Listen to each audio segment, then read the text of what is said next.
तो जब हमेशा अपनी अटारी पे खड़ी हो जाएंगी और उस खड़े होके देखती हैं कि कोई आ तो नहीं रहा, कोई मेरे बरसाने मेरे गांव से आ रहा हो, तो मैं उसको बोल दूं, देखूं कि कोई मतलब फिर मन ही मन स्मरण करती है कि मुझे लग रहा है पिताजी भूल गए हैं, मुझे अभी तक कोई लेने नहीं आया, माता और गांव वाले भी भूल गए क्या। इतने में ही देखती है राधा रानी की एक बंजारा चला आया था। गुरुदेव कहते हैं उस टाइम पे बंजारे बहुत हुआ करते थे। बंजारे मतलब जो अपना सारा सामान उठा के गाड़ी में उठा के रखते हैं और कुछ दिन कहीं पर बिकते हैं, कहीं कुछ दिन कहीं पर रहते हैं। वैसे कभी कभी लगता है ये बंजार, अब तो खैर सरकार ने बंजारों वाली तो बंद कर दी है, क्योंकि उनके खाने पीने और उन सब चीजों के लिए रोजगार करना थोड़ा मुश्किल है, क्योंकि खेल एल दिखा के उस तरह से रहते थे। इन बंजारों की लाइफ भी अच्छी ना, जहां मर्जी उठ के चलते बनो, आज यहाँ तो कल वहां। तो इस तरह से उनका उनकी जिंदगी ऐसे हुआ करती थी। तो ऐसे राधा रानी जो है अपनी छत पे खड़ी थी और एक बंजारे को देखा जाते हुए। बंजारे को उन्होंने देखा तो परिचित था, पहचान लिया, कह के बुलाने लगे, भैया भैया इधर आओ। तो राधा रानी को जैसे देखा तो बंजारे ने देखा, अरे ये तो हमारी वृषभान दुलारी है। वो भी भाग के उनके पास चले गए। राधा रानी भी छत से उतर के फटाफट वहां पे पहुंची द्वार पे। तो कहने लगी कि भैया, मेरे माँ बाप का तो तुम कहाँ जा रहे हो, वापस जाके ना मेरे घर चले जाओ और वहां पर मेरे पिताजी को संदेशा दे दो कि मैं बैठे यहाँ पे इंतजार कर रही हूँ और कोई मुझे अभी तक लेने नहीं आया।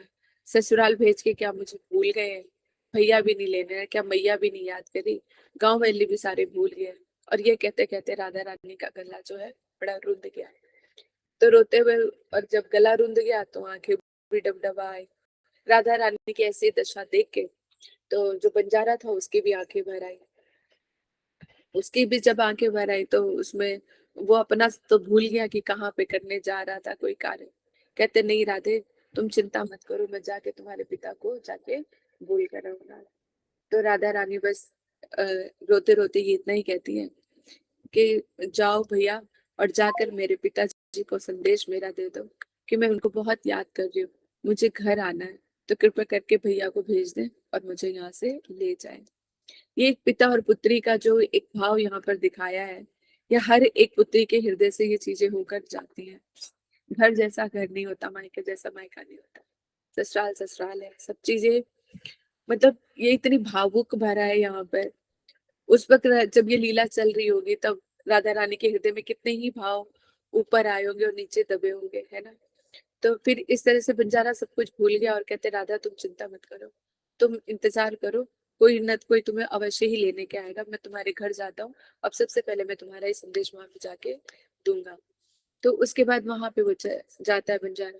बंजारा सीधा जाके वृषभानु महल में जाते हैं। वृषभा वृषभानु बाबा के पास जाते हैं। बाबा को बोलते हैं कि आप निष्ठुर कब से हो गए ऐसे ही जाकर, है, क्योंकि बरसाने और गोपियों के देखो ब्रज की भाषा ही ऐसी है, ये प्रेम जो है शब्दों में ही नजर आता है।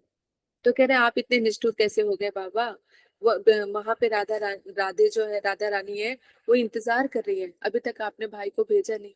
जैसे ही राधा रानी का नाम सुना तो वृषभानु के बाबा की भी जो है आंखें बड़ी नम हो गई।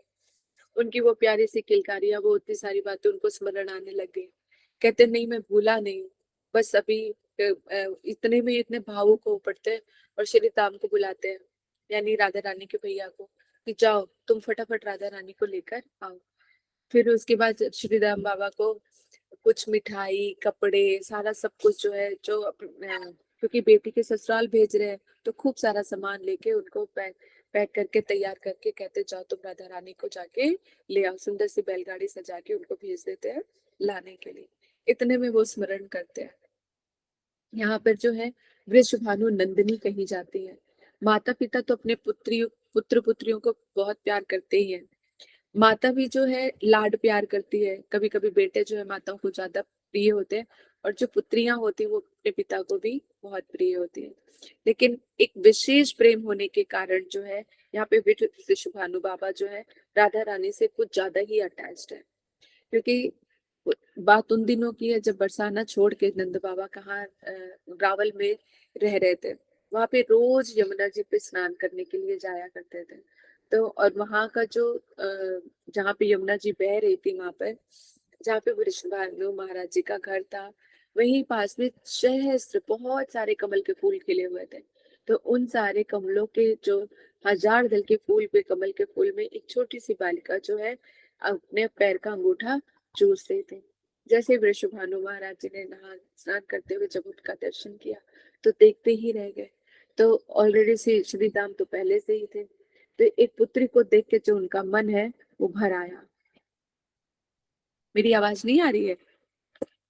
मैं बहुत स्लो बोल रही हूँ क्या? आज ये आ रही है सही थोड़ा से, हमारा थोड़ा तो कम आ रही है, मुझे आ रही कम ये थोड़ा। सबको आ रही सही है। आ रही है। तो ललिता आप थोड़ा ना मेरे ख्याल से या तो उसको दोबारा ज्वाइन करके देख लो, ठीक है? तो वहां पर जो है फिर उसके बाद विश्वानु बाबा ने देखा तो उनको देखते ही रह गए। उनका वात्सल्य जो है फूट फूट के निकल पड़ा। इधर उधर देखा कोई नहीं नजर आ रहा था। उन बालिका को उठा के जो है राधा रानी को हृदय से लगा लिया। तो वृषभानु के जैसे हृदय से लगाया तो जैसे पूरा वात्सल्य जो उनके ऊपर फूट पड़ा और वो उठा के अपने घर ले आए। कृतिका मैया की गोदी में डाल के कहते हैं ये मेरी पुत्री है, इसको बड़े प्यार से लाड पाल से इसको पालो। कृतिका मैया भी बड़ी मतलब और राधा रानी से बहुत प्रेम करती है, उनके हृदय में भी वात्सल्य। लेकिन एक विशेष प्रेम जो है वृषभानु महाराज जी को राधा रानी से और राधा रानी को अपने बाबा से है। तो उसी चीज को स्मरण करते हुए जो है वृषभानु बाबा का हृदय बड़ा ही मतलब कहते कि द्रवित हो गया और इंतजार करने लगे। बार बार देख रहे हैं कि अभी तक आया नहीं श्रीदाम, आया नहीं श्रीदाम। और यहाँ से वहां पे राधा रानी जो है छत पे खड़ी होके देख रही है कि अभी मेरे भैया मुझे लेने नहीं आए। दूर से बैलगाड़ी आते हुए दिखी। राधा रानी इतनी प्रसन्नचित हुई, इतना खिल के उनका चेहरा जो है इतना आनंदित हो गया, तुरंत भागी हुई है और अपने भैया को देख के उनकी आंखें भर आई। जैसे ही हृदय से लगाया तो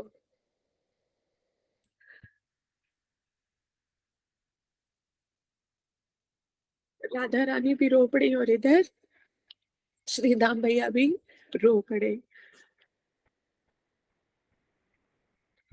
कहते हैं ना कि कुछ ऐसे भाव होते हैं जो शब्दों का सहारा लिए बगैर ही आंखों से बह निकलते हैं। ऐसे ही उनके साथ भी हुआ। तो दो हृदय से लगा के दोनों कितनी देर तक तो ऐसे ही लगे रहे। हाँ? फिर उसके बाद के फिर नाराजगी दिखाई राधा रानी ने कि भैया इतनी देर कर दी, मुझे भूल गए थे आप यहाँ से लाना है मुझे लेने। तो शिकायत की, छेड़ाछाड़ी की, श्री राम भैया ने भी छेड़ा। फिर कहते कि बस अब मेरे सास से जाके पूछ कह दो कि मैं अपनी बहन को लेने आया हूँ और मैं कुछ दिनों के लिए लेके जा रहा हूँ और मुझे यहाँ पे नहीं रहना, मुझे जाना है, आपके साथ जाना है, मुझे माता पिता की याद आ रही है। तो इस तरह से उनका बड़ा हृदय से भारी करके बड़े खुश हो गए। फिर बाद में तो खुश होगी राधा रानी। तो फिर श्री राम जाते हैं, जटिला से कहते हैं कि मैं अपनी बहन को लेने के लिए आया हूँ। फिर कहते हैं उनका राधा रानी का इंतजार करते करते मतलब अमावस्या से उन्होंने कहते कि इंतजार उनका शुरू हुआ था।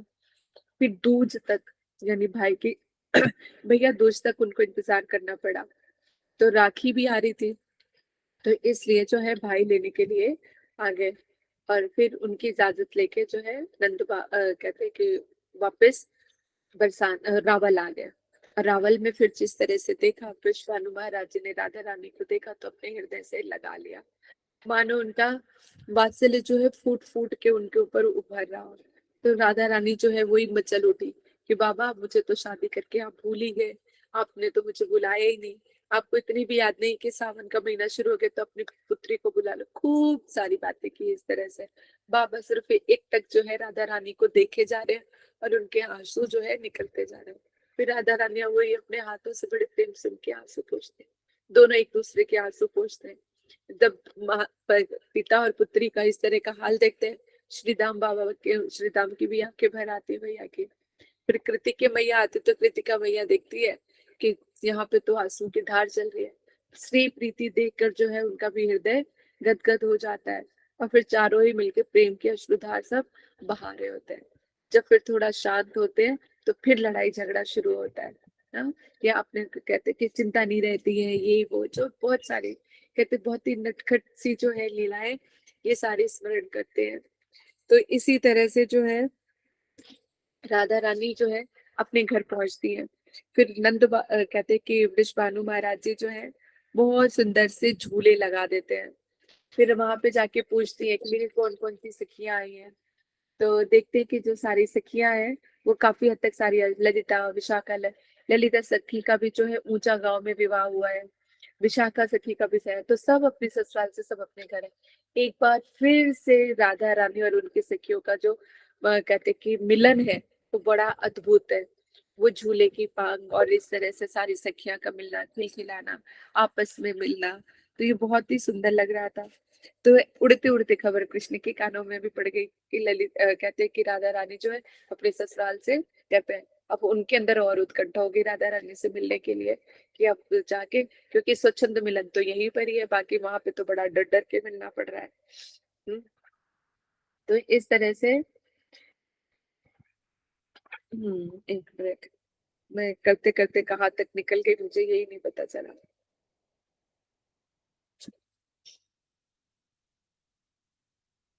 हम्म, तो कृष्ण जो है कहते हैं कि जब उनके उनको पता चला कि राधा रानी आ गई हैं, तो कृष्ण भी जो है मतलब उनका ये भी बड़ी उत्कंठा बढ़ गई राधा रानी से मिलने के लिए, सखियों से मिलने के लिए। तो वो क्या करते, बहुत ही सुंदर सा वेश धारण करके यानी स्त्री का रूप धारण करके, एक गोपी का रूप धारण करके साथ में मिक्सअप हो जाते हैं। वो इस तरह के श्रृंगार करते हैं कि उनको पहचानना बड़ा मुश्किल है कि ये स्त्री है कि पुरुष है। कृष्ण ऐसी लीलाएं बहुत कर चुके हैं, मतलब जिस जिस चीज को, यानी अब देखो साधारण में भी अगर हम देखते हैं, कई बार जो अपने रूप को बदल लेते हैं मेकअप से, बाकी सब चीजों से, कपड़े से, व्यवहार से, तो पहचान में नहीं आते हैं। फिर कृष्ण कोई रूप धारण करना चाहे और उसमें पूरा 100% ना हो, ऐसा कहाँ संभव है ना। तो कृष्ण को भी पहचानना बड़ा मुश्किल है। और दूसरी बात कि कृष्ण अगर चाहे कि मुझे कोई ना पहचाने तो उनको कौन पहचान सकता है। यहाँ तो लीला लीला चल रही है। तो कृष्ण भी एक गोपी को रूप धारण करके साथ में मिक्सअप हो गए। अब देख रहे हैं कि वहां पे राधा रानी जो है सुंदर से झूले में बैठी हुई है, सारी सखियां मिलके उनको झूला झुला रही हैं।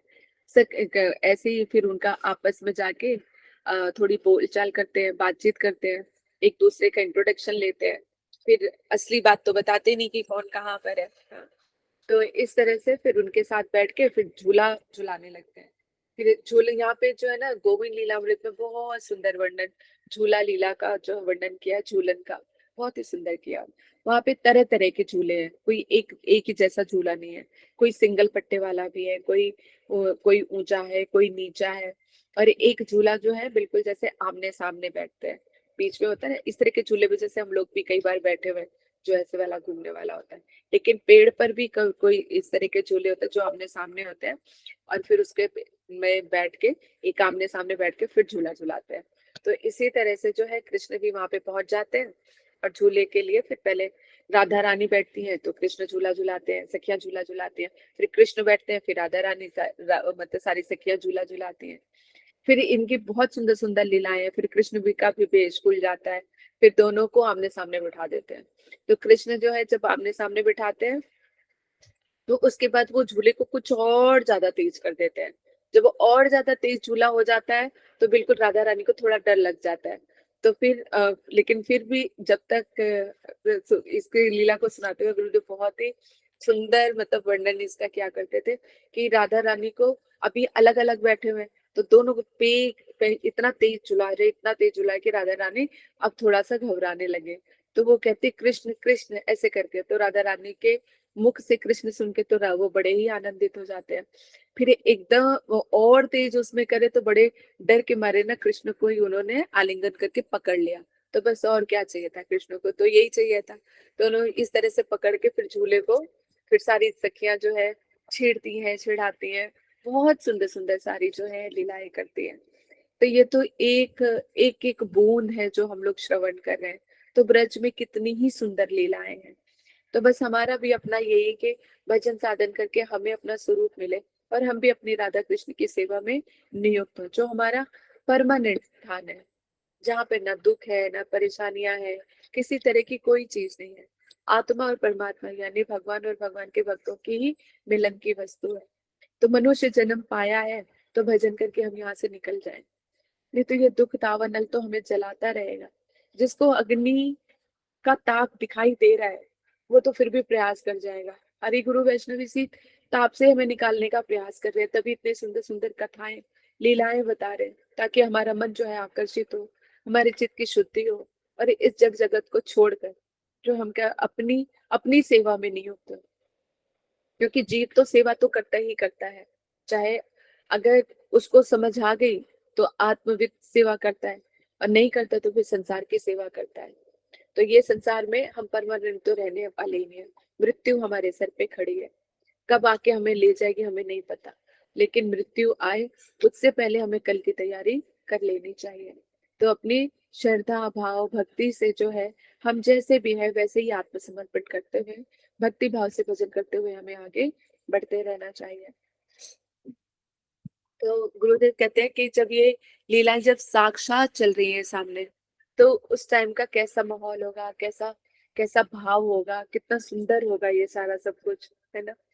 और आज जब सावन अभी देखने में हमें इतना मधुरमय लगता है, तो कृष्ण के टाइम पे इसका कितना ही औरा होगा, कितना ही सुंदर होगा। तो वृंदावन जैसे गोविंद लीलामृत में ना बहुत सुंदर वर्णन किया हुआ है, वृंदावन का पूरा बहुत सुंदर वर्णन किया हुआ है कि कैसे कैसे वृक्ष है, राधा कुंड इतना सुंदर है, वहां पे मड़ी मड़कत के तो वृक्ष लगे हुए हैं। जो है कहते हैं कि जो राधा कुंड हम देख रहे हैं ना, राधा कुंड जो शहर शहर से कमलों से भरा हुआ है, बिल्कुल कहते साफ सुथरा है, और बीच में भी एक मंडप टाइप है, उसमें बैठ के फिर उनका जो है कहते उनकी लीलाएं बहुत सारी होती है। बीच में से एक रास्ता गया हुआ है, फिर बीच में एक मंडप बना हुआ है, वहां पर उनकी लीलाएं हैं। और वहां पे जो वृक्ष है, वहां पे सारे हीरे जवाहरातों के तो वृक्ष हैं, अलग अलग, मतलब ऐसी ऐसी वहां पर है जिसके हमारी कल्पना के भी परे है कि कैसे कैसी चीजें कहाँ पर क्या है। तो वो जब जाएंगे तभी हमें उस चीज का अनुभव हो पाएगा। अभी तो हम श्रवण के माध्यम से ही हमें अनुभव हो पाएगा। जितना जैसा जिसका अधिकार होगा वो उस चीज को रियलाइज भी करेगा, क्योंकि यही एक सिर्फ परम सत्य वस्तु है। अगर बाकी जो दूसरी संसार की चीजें हैं, बातें हैं, कथाएं हैं, या जो कुछ भी है, वो सिर्फ एक इमेजिनेशन है। जैसे एक पिक्चर चल रही होती है ना, वो भी एक इमेजिनेशन होती है, हम उसमें कितना मतलब इनग्रॉस्ड हो जाते हैं, सारी चीजें बस लगता है जैसे हमारी जिंदगी का पल उसी के साथ ही चल रहा है ना। एक टक लगा के देखते रहते हैं, टीवी सीरियल्स होते हैं, बाकी सब चीजें होते हैं, उसमें भी हम उनके बहाव में बह जाते हैं। लेकिन उसको देखने और उन सब चीजों के करने के बाद उसका हमें कोई आउटपुट नहीं मिलता। लेकिन अगर इन्हीं लीलाओं में अगर हम डूब के इस तरह से डूब जाए जैसे हम पिक्चरों और सीरियल में डूब जाते हैं, अगर इन लीलाओं में डूबे तो इससे हमें आउटपुट जरूर मिलेगा। चित्त का शोधन होगा, प्रीति बढ़ेगी, और हमें अपने घर की याद आएगी कि हमें जाना है। इस संसार से थोड़ा सा तो मन हटे, है ना, नहीं तो यहीं पे डूबे रहेंगे हम लोग। तो कहते हैं कि इसी तरह से बहुत ही सुंदर लीलाओं का, कहते हैं कि कितना अद्भुत वो वृंदावन का वातावरण, राधा कुंड, ब्रज, बरसाना, रावत, पूरा ब्रज ही इतना खूबसूरत और सुंदर है। कहते हैं उसी को स्मरण करके आज भी जो है वृंदावन में उत्सव और लीलाएं जो है होती हैं। उन्हीं के उपलक्ष्य में इतने सुंदर सुंदर हमें सब कुछ इन लीलाओं का दर्शन होता है वृंदावन में। मंदिर को बंगले सजाए जाते हैं, देखो बंगले कितने सुंदर सुंदर तरीके से सजाए हुए होते हैं, फिर ठाकुर जी का श्रृंगार जो होता है वो कितना सुंदर होता है। तो आज भी ये चीजें जो वृंदावन में जाओ तो ये सब चीजें देखने को मिलती हैं। तो बस इन्हीं लीलाओं और कथाओं को श्रवण कराते, तो ये तीज का ही दिन था जो भैया दूज आने वाली है। तो यही सुंदर लीलाएं जो है, यानी अगर हम देखा जाए तो ये ब्रज की जितनी भी लीलाएं हैं सब जो है बिल्कुल कहते कि एक जो संसारिक जैसी होती है ना, बिल्कुल वैसे ही है। बस फर्क क्या है कि ये हमारी जो ये यहाँ की चल रही है पंच भौतिक है, यहाँ पे स्व सुख की कामना है, वहां पे शुद्ध प्रेम है, जिसमें राधा कृष्ण की सेवा सेवा ही हमें सुख का कारण बनती है। यहाँ पे तो किसी की सेवा करो तो दुख का कारण बन जाती है ना, क्योंकि यहाँ पे वो शुद्ध प्रेम नहीं है। अगर तुम किसी से शुद्ध प्रेम करने भी लगो तो लेकिन वहां से जो है नहीं मिलता है। अब ये पता नहीं तीज आज है कि कल है, मुझे ठीक से इसका स्मरण नहीं है। और वैसे हमारे तीज जो आज है, तीज आज है बेटा, आज है ना, हाँ। आज है हरियाली तीज। हाँ, तो बस इसीलिए जो है, तो आज इसीलिए शायद ये तीज की जो है कथा भी गुरुदेव की आई है, तो आज ही है। तो आज के दिन जो है जो गोपियां हैं तो सज धज के ग्रीन कलर के कपड़े पहन के हम लोग भी ये उत्सव मनाते। लेकिन अब हमारे लिए जो ना कथा, अभी तो सरकमस्टांसेस ऐसे, नहीं तो हम लोग भी कीर्तन रखते थे, भजन संध्या टाइप उसमें करते थे, तो सब लोग अपने तरीके से पहन ओढ़ के आते थे और इसको बड़ा उत्सव रूप में मनाते थे। लेकिन अब हमारी बारी क्या है कि जब हम साक्षात ना कर पाए तो हृदय से ही उत्सव मनाना चाहिए। तो मन ही मन में अच्छी तरह से खूब सजो धजो, अच्छी सी साड़ियाँ पहनो और अपने कहते कि जब हरि नाम करते हैं तो उन हरि नाम में इन सब चीजों को स्मरण करके, गुरुदेव कहते हैं, जैसे जैसे मैंने भी कई बार ये कथा में बोला ही है, लेकिन आज गुरुदेव के मुख से सुन के और चीजें उन सब चीजों में स्टैंप लग जाती है। जैसे मैं हमेशा ही बोलती रहती हूँ कि जब हरि नाम करते हैं तो कहीं पर भी चले जाओ, हम ऐसे तो देखो सशरीर तो हम वृंदावन जा नहीं सकते, लेकिन मन से तो जा सकते हैं ना। तो हरि नाम हाथ में लेके हम वृंदावन में कहीं पर भी जा सकते हैं, कहीं भी उड़ के जा सकते हैं, जहां मर्जी बैठो, यमुना किनारे पे बैठो, एक वृक्ष के नीचे बैठ जाओ, कदम वृक्ष के नीचे बैठो, या वंशीवट चले जाओ, बरसाना चले जाओ, यमुना जी के किनारे पे बैठ जाओ, गोवर्धन की परिक्रमा कर लो, किसी गुफा में बैठ जाओ, सुंदर सी फुलवारी हो गई वहां पे बैठ जाओ, स्वच्छंद हो। तो कम से कम मन के जो पर लगे हुए हैं, उन मन के परों को लेके हम माला लेके हम कहीं पर भी जा सकते। तो ऐसा स्मरण, इस तरह का जो स्मरण वंदन है वो हमारे लिए लाभकारी है। ये ऐसे परम सुख की हमें अनुभूति कराएगा जो इसके कहीं और इसका, जो अमृत की बूंद पीकर जो हमें कथाओं को सुनकर जो हमें आनंद की अनुभूति होती है, इस तरह का आनंद कहीं पर भी प्राप्त नहीं होगा। इसलिए हम जहां पर भी हैं, जैसे भी हैं, जिस स्थान पे भी हैं, श्रवण और कीर्तन दो चीजें। मैंने एक और कथा सुनी थी गुरुदेव की, उसमें श्रवण और कीर्तन के बारे में बताया।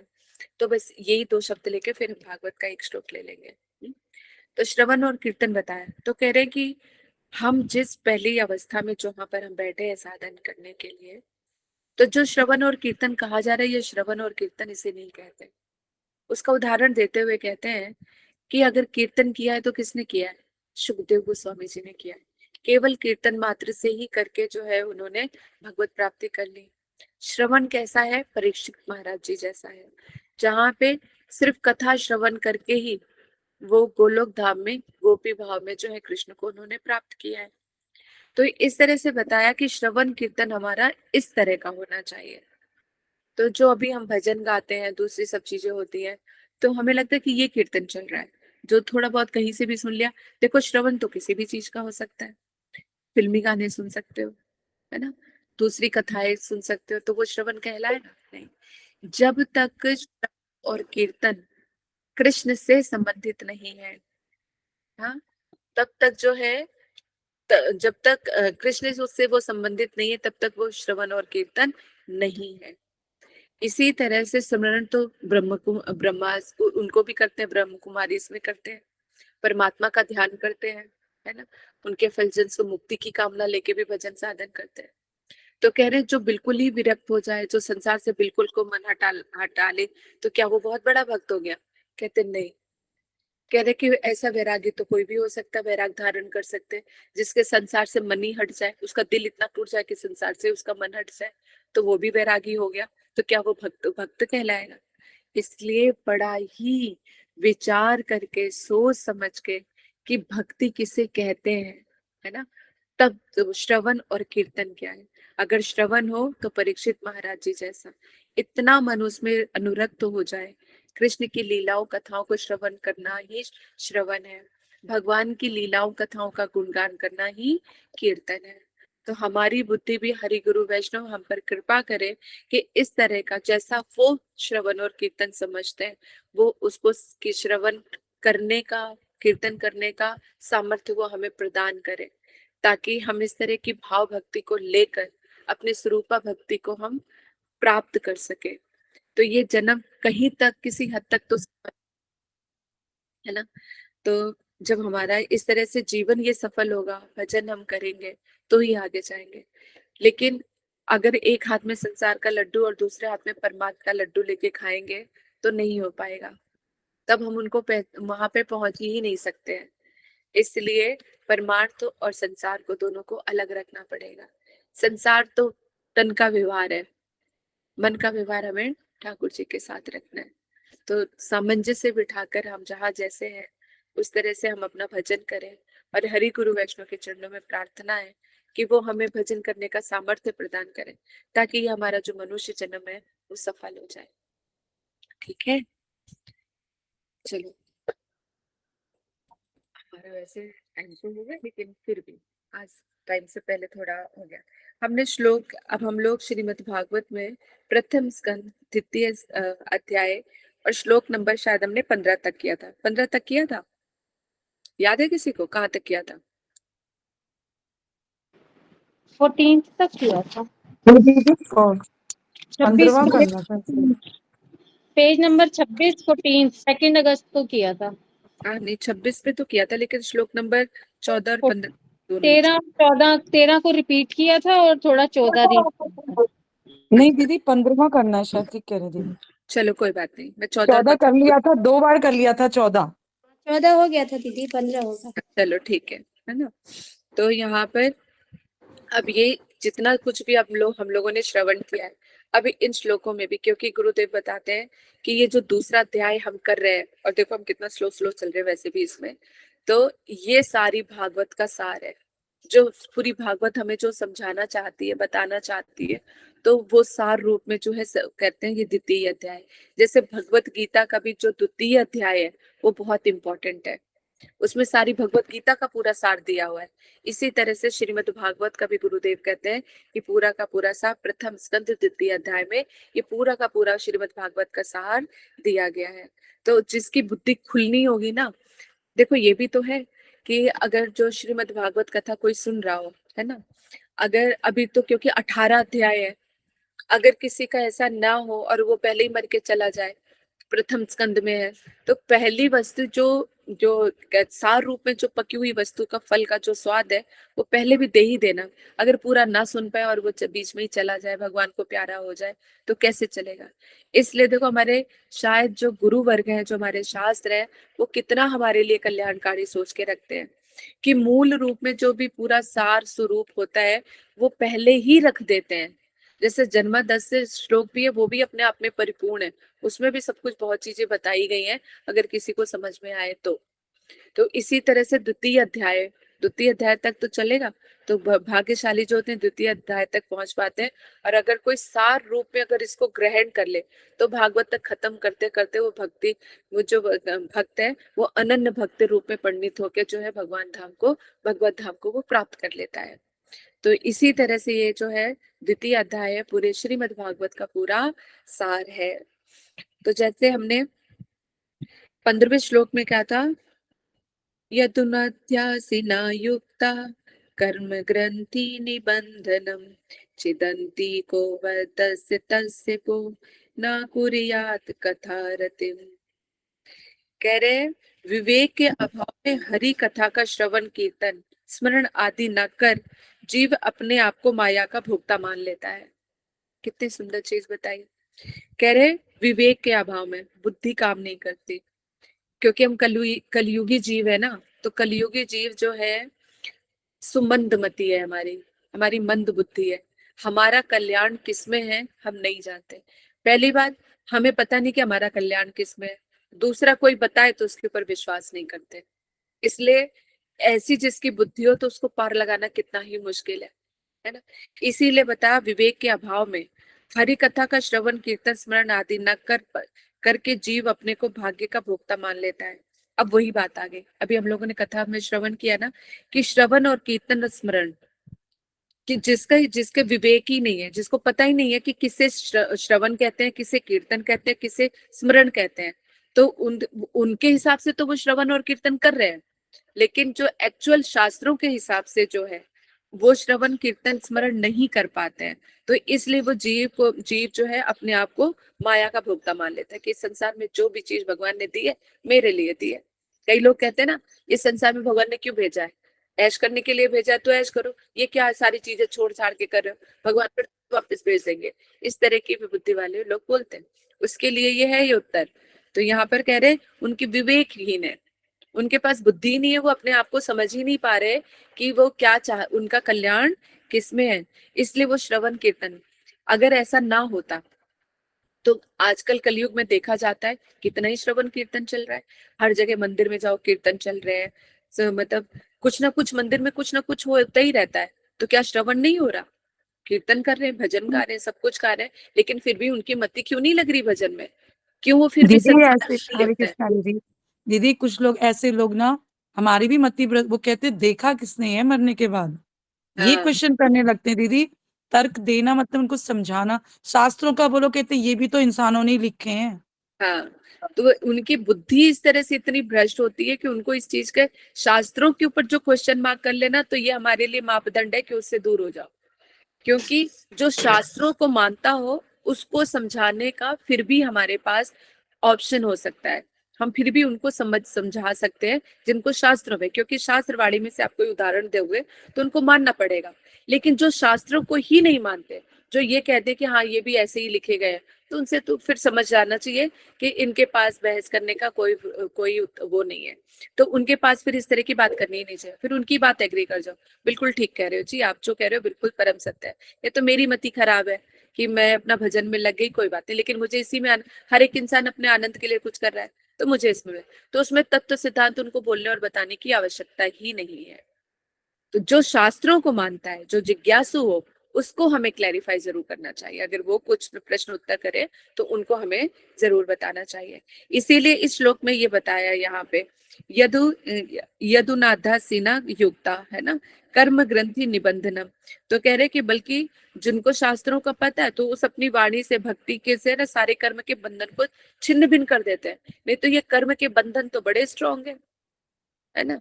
एक तो तीन माया के तीन गुणों से हम बंधे हुए हैं, सतोगुण, रजोगुण, तमोगुण। ये हमारे ऊपर हावी होके अपने तरीके से काम कराते हैं, और हमें लगता है कि हम अपनी मर्जी से काम कर रहे हैं। ना भाई ना, हम अपनी मर्जी से काम नहीं कर रहे हैं, ये गुण हमें नचा रहे हैं, और हमें गुण हमें नचा रहे हैं और हम नाच रहे हैं, और हमें लग रहा है कि हम अपनी मर्जी से सारा कर रहे हैं। ये गुणों ने ही बांधा हुआ है हमें, और ये सारे फिर ये इन गुणों से जब हम कार्य करते हैं तो सुख दुख के कारण का भी फिर भोगी हम ही बनते हैं। फिर हम खुद ही अपने ही कर्मों को हम भोग रहे होते हैं। तो ये जो तीन गुण माया के हैं, यही हमें नचा रहे हैं, और हमें लग रहा है कि हम बड़े आनंद में हैं, और हम तो अपनी मर्जी के मालिक हैं। अपनी मर्जी के कोई मालिक नहीं है। जैसा जैसा हमें मन नचाता है, कि मन जो है उन तीन गुणों से युक्त है, इंद्रियां वो करती हैं जो मन करता है, मन जहां आपको लेके जाता वहीं चल पड़ते हैं। इसलिए कतभी कृष्ण ने क्या कहा, मन मना भवा, मुझे और कुछ मत दो, अपना मन दे दो। क्योंकि उनको पता है कि मन आ गया तो ये जीव फिर भी आ जाएगा, अगर मन नहीं दिया, तन दे दिया, तो उसका भी क्या लाभ है? क्योंकि जहां पे तन और मन दोनों एक जगह नहीं रहते, तो फिर भी दूरियां बनी ही रहती हैं, यानी किसी भी चीज में रस नहीं आता है। इसीलिए जब विवेक के अभाव में, यानी शुद्ध ज्ञान के अभाव में, उनको पता ही नहीं है कि श्रवण किसे कहते हैं, कीर्तन किसे कहते हैं, स्मरण आदि किसे कहते हैं, तो जीव जो है इस माया में रहकर अपने आप को भोगता मान लेता है कि संसार में जो सारी चीजें है वो सिर्फ मेरे ही भोगने के लिए है। हालांकि सारी जितने भी संसार में जो चीजें हैं, निर्वाह करके भगवान की सेवा के लिए है वो सब, लेकिन वो सब चीजें भगवान की सेवा में न लगा के हमने अपने लिए सोच लिया है। कहते किंतु जिन भगवान के नित्य निरंतर स्मरण रूप खड्ग तलवार से विवेकी गण अहंकार जनक फल भोगमयी समस्त कर्मों की गांठ का छेदन कर डालते हैं। जो ये तो बताया जो विवेक के अभाव में, जिसके पास बुद्धि नहीं है, इतना सोच समझते हैं, लेकिन किंतु जो भगवान के नित्य निरंतर जो स्मरण करते रहते हैं, उनको पता है कि भगवान कौन है, मैं कौन हूँ, आत्मा क्या है। जो आत्म तत्व को जो जानता है अच्छी तरह से, है ना, जो आत्मा के तत्व को अच्छी तरह से जानता है, वो अपने कर्म के बंधन को सारे भेद डालता है। फिर कर्म के बंधन जो है इसका कुछ नहीं बिगाड़ पाते हैं। और कह रहे हैं फिर बता, अहंकार जनक फल भोगमयी समस्त कर्मों की गांठों का छेदन कर डालते हैं। ऐसे भगवान की कथा में किसकी रुचि नहीं होगी? ऐसे विवेकी जन की जो है वो कथाओं में रुचि अवश्य ही लेंगे। जिनकी कथाओं में रुचि नहीं है, इसका मतलब उनके पास वो शुद्ध ज्ञान नहीं है उनके पास। शुद्ध ज्ञान के अभाव में ही वो भटक रहे हैं, और उनको लग रहा है कि हम भक्ति भी कर रहे हैं, स्मरण भी कर रहे हैं, वह संसार भी चल रहा है, सब कुछ अच्छा चल रहा है। तो ये सिर्फ उनकी सोच होती है, ये शास्त्र का ये श्लोक बता रहा है। और जो भगवान की सेवा में लग चुके होते हैं, है ना, जब उनको पता होता है देवी देवता कौन है, परम तत्व कौन है, जो परम तत्व को पहचान लेता है, जो मूल वस्तु को पहचान लेता है, वो नहीं भटकता है, फिर वो उस तरह से अपना भजन साधन करते हुए सारे अपने कर्मों के फलों के, यानी अगर मायापति को पकड़ लिया तो माया क्या कर लेगी? मायापति को पकड़ा तो माया कुछ नहीं कर सकती, तो माया के फिर 3 गुण हमारा क्या बिगाड़ लेंगे? ये धीरे धीरे अपने आप ही शांत हो जाते हैं। तो इसीलिए, और जो इन सब चीजों को नहीं समझते हैं, जो अपने तत्व सिद्धांतों को नहीं लेके चलते हैं, गुरु धारण नहीं करते शुद्ध रूप में, तो उनको फिर कहा जाता है कि पहले वो कहते हैं कि रजोगुण से उसमें तमोगुण से रजोगुण में आए, रजोगुण से सत्वगुण में आए, फिर कहीं जाके वो निर्गुणा भक्ति की तरफ जाते हैं। तो ज्यादातर तो कहते कि भोगी ही भक्त हैं। ज्यादातर संसार में जो है भोगी ही भक्त हैं, यानी अपने स्व सुख की कामनाओं को पूर्ति करने के लिए ही हम भजन साधन कर रहे हैं। उसे भजन साधन कहा भी नहीं जाएगा। जिसे हम भक्ति का नाम दे रहे हैं वो सिर्फ केवल नाम रूप है, अपने सुख सुविधाओं के लिए ही तो मांग रहे हैं। आज जैसे सावन है तो देखो मंदिर में कितनी भीड़ लगी हुई है। क्या वो शिव जी को वाकई चाहने वाले हैं सारे के सारे? अगर वो चाहने वाले होते तो ये भीड़ परमानेंट लगती, सिर्फ सावन में नहीं। जो वक्त के वक्त याद आए तो उसे क्या प्रेम कहा जा सकता है? नहीं कहा जा सकता। ऐसे नवरात्रों में देखो माता रानी को चाहने वाले कितने मिल जाएंगे, और उस वक्त कितनी ही चाहत उनकी बढ़ जाती है। तो क्या ये उनकी परमानेंट चाहत है? जो चाहत कुछ महीने की, कुछ दिन की, कुछ पलों की हो तो उसे चाहत कहा जाएगा क्या? उसको शुद्ध प्रेम कहेंगे? नहीं, ये सिर्फ इसको अपना काम बनाना कहेंगे कि सावन है शिव जी का जो है, तो बस उनका तब उनकी अर्चन पूजन हो रही है, सारा सब कुछ। सावन खत्म तो सब खत्म। तो इसको प्रेम नहीं कहा जा सकता। जो शिव को चाहने वाले हैं वो परमानेंट चाहेंगे, डेली जाके अपना उनको वो चाहेंगे, और एक निष्ठता की भक्ति होगी तो शिव जी भी प्रसन्न हो जाएंगे। फिर उनको शुद्ध प्रेम, जो भगवान का जो शुद्ध प्रेम है वो उनको प्रदान कर देंगे। चाहे वो देवी मैया के भक्त हो, जो हनुमान जी के भक्त हो, या फिर कहते हैं कि शिव जी के भक्त हो। लेकिन बिना एकांतिक भक्ति किए हुए, है ना, एकांतिक शरणागत लिए हुए आपका कल्याण नहीं हो सकता। भक्ति के पास पहुंचना बहुत दूर है, भक्ति के रास्ते पे ही नहीं आ पाएंगे जब तक आप एक शरणागत नहीं होंगे। इसलिए अगर मति कृष्ण के, क्योंकि कृष्ण को भी सारे देवी देवताओं की कैटेगरी में बढ़ा, 33 करोड़ के देवी देवताओं के बीच में कृष्ण को भी बीच में डाल दिया है कि जैसे सारे देवी देवता वैसे तुम भी हो। जो उन कृष्ण में और बाकी सब में समझ जाता है कि कौन क्या है।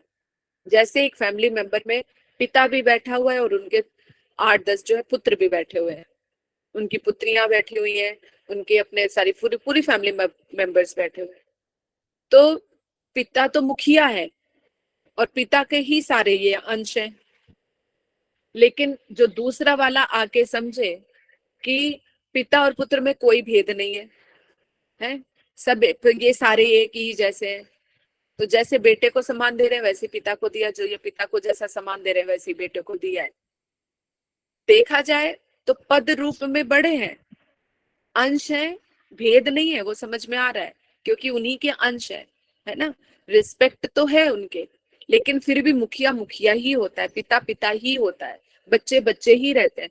बच्चे चाहे कितने ही फ्लरिश और कितने ही बढ़ना जाए, कितने बड़े हो जाएं, लेकिन वो कभी भी पिता की जगह नहीं ले सकते। तो हम भगवान की जगह कैसे ले सकते हैं फिर? और या फिर उनको एक जैसा कैसे समझ सकते हैं? 33 करोड़ देवी देवताओं में भी कृष्ण को भी हम कैसे समझ लें कि वो भी वही है, पिता फिर भी रहेगा। तो कृष्ण मूल है। ब्रह्मा जी बता रहे हैं इस चीज को। ब्रह्मा जी का श्लोक है ना जिसमें वो कहते हैं ईश्वर परम कृष्ण सच्चिदानंद विग्रह अनादि राधि गोविंद सर्व कारण कारणम। यहाँ पे ब्रह्मा जी बता रहे हैं, तो ब्रह्मा जी की बात पे तो मानेंगे, वो तो खुद इतने बड़े देवता है जिन्होंने सृष्टि रचना की है। क्या ब्रह्मा जी से भी बड़े हो गए हम, जो हम भेद नहीं कर पा रहे हैं कि नहीं हम तो भेद नहीं करेंगे, हमारे लिए तो सब बराबर है? यानी आप ब्रह्मा जी की भी बात को भी काट रहे हो। तो ये विचार अगर नहीं सुनोगे, नहीं समझोगे, तो फिर जैसी जो बुद्धि लेके चल रहे बस वैसे ही चलते जाएंगे। सुखदेव गोस्वामी जी ने भी बोल दिया एते चांस कला पुंसा कृष्णस्तु भगवान स्वयं। अब इसको भी इग्नोर करेंगे, यहाँ पे तो कृष्ण का भी नाम आ गया। ईश्वर परम कृष्णा में भी ब्रह्मा जी खुल के नाम ले रहे हैं, कृष्ण का बता रहे हैं, कृष्ण तत्व के बारे में बता रहे हैं, फिर भी हम अपनी आंखें बंद रखें तो इसमें किसका दोष है? सुखदेव गोस्वामी जी बता रहे हैं इति चांस कला पुंसा, यानी जो ये अंश जितने भी कृष्ण के अलावा सब चीजें दिखाई दे रही हैं, तो उनके जितने भी अवतार हैं वो उनके अंश या कला अवतार है। लेकिन कृष्णस्तु भगवान स्वयं, कृष्ण ही स्वयं जो है वो भगवान है। उन्होंने तब भी बोला, तब भी अगर हम अपनी आंखें बंद कर लें तो फिर कौन अंधा? फिर हमें कोई नहीं समझा सकता जो शास्त्र की बातों, सुखदेव गोस्वामी जी की बातों को भी ना माने। अगर हम ब्रह्मा जी की भी बातों को नहीं मान रहे तो फिर किसका मानोगे? अगर इनकी बातें नहीं सुन सकते फिर तो आप किसी की भी बात नहीं मान सकते। और अपने मन के ऊपर जो खुद ही इतना पापी है, अपने मन की बातों पे हम लेके चल रहे हैं कि जो हम सोच रहे वो ठीक है। मन जो अपने और पराये में कितना भेद जानता है, अपने लिए कुछ अलग नियम होंगे, पड़ोसियों के लिए।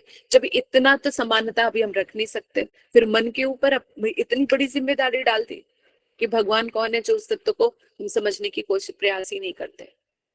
तो ये फिर कहते कि ये ऐसा सोना होता है कि आंखें हमने जानबूझ के बंद कर रखी है, कि सूर्य है, दिखाई दे रहा है, सब कुछ है, लेकिन आंखें बंद कर रखी है और हम सोच रहे सूर्य है ही नहीं। इसी तरह से शास्त्र प्रकाश की ओर हमें लेके जाते हैं, लेकिन हम आंखें बंद करके बैठ जाते हैं। नहीं, शास्त्र भी किसने लिखे हैं, ये किसने लिखा, वो किसने लिखा है। अरे अगर जब हिस्ट्री में भरोसा कर सकते हो, कॉपी किताबों में भरोसा कर सकते हो, अपने स्कूल के बच्चों को स्कूल में भेज सकते हो, नर्सरी से 12th तक पढ़ा सकते हो, पीएचडी करने के लिए बाहर के देशों में भेज सकते हो, इन किताबों में क्या है जो भेजते रहते हैं? क्यों विश्वास है कि ये सब पढ़ लिख के इस लायक बन जाएंगे कि अपने संसार में निर्वाह करेंगे? जब इस कागजी किताबों में इतना विश्वास है तो शास्त्र वचनों में क्यों नहीं है? श्रीमद् भागवत में क्यों नहीं है? श्रीमद् रामायण में क्यों नहीं है? जो उसमें भी लिखा है वो भी परम सत्य है। वो परमार्थ दर्शन कराते हैं, ये जगत का दर्शन कराते हैं, वो परमार्थ का दर्शन कराते हैं। ठीक है, तो कह रहे जिनको जरा सी भी समझ होगी ना, उनकी भगवान की कथाओं में अवश्य ही रुचि होगी। जिनके ऊपर भगवान की कृपा है तो उनकी कथा में अवश्य ही रुचि होगी। वो भी छठ